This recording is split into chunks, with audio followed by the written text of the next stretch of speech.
Pemirsa, sejumlah aktivis yang tergabung dalam Perempuan Mahardika menggelar aksi dan petisi tolak kekerasan terhadap perempuan. Aksi ini dalam rangka memperingati Hari Anti Kekerasan Terhadap Perempuan di kawasan Monumen Mandala, Kota Makassar.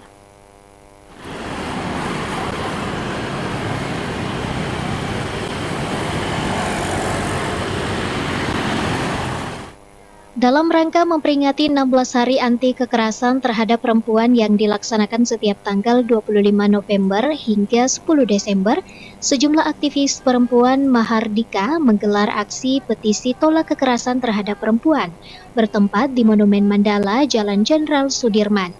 Sejumlah aktivis juga turut membawa sejumlah selebaran kertas dan berupa tulisan mengenai perjuangan hak-hak seorang wanita dalam melawan anti kekerasan.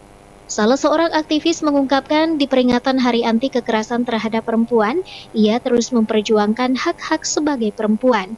Karena saat ini menurutnya, kekerasan terhadap perempuan masih marak terjadi di Sulsel, baik itu kekerasan dari segi ekonomi, kekerasan seksual yang masih marak terjadi di perguruan tinggi, tempat kerja yang begitu sangat rentan ditemui.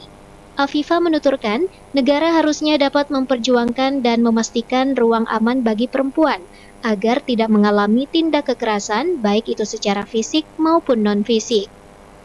Kalau kita lihat berita, headline berita yang muncul tentang kondisi pekerja di mana terjadi PHK massal, misalnya dari beberapa perusahaan besar yang tiba-tiba memecat karyawan mereka, dan itu rata-rata, bukan rata-rata sih, pasti akan berimplikasi lebih buruk terhadap kondisi perempuan, karena rata-rata yang merasakan secara langsung akibat dari PHK itu adalah perempuan, karena dia dekat dengan pengurusan ekonomi sehari-hari misalnya.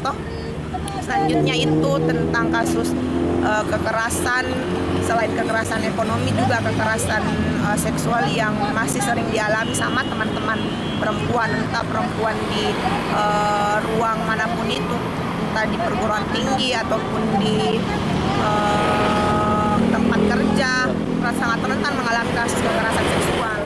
Tidak hanya itu, sebagai aktivis perempuan Mahardika, Afifah juga prihatin melihat kondisi perempuan saat ini, di mana buruh perempuan dan pekerja perempuan terjadi PHK massal terhadap perusahaan, sehingga akan berdampak terhadap implementasi buruk terhadap perempuan. Begitu persoalan lainnya yang dialami oleh perempuan, pemerintah harus memperjuangkan nasib bagi kaum perempuan. Ardi Jaho, Slebes TV.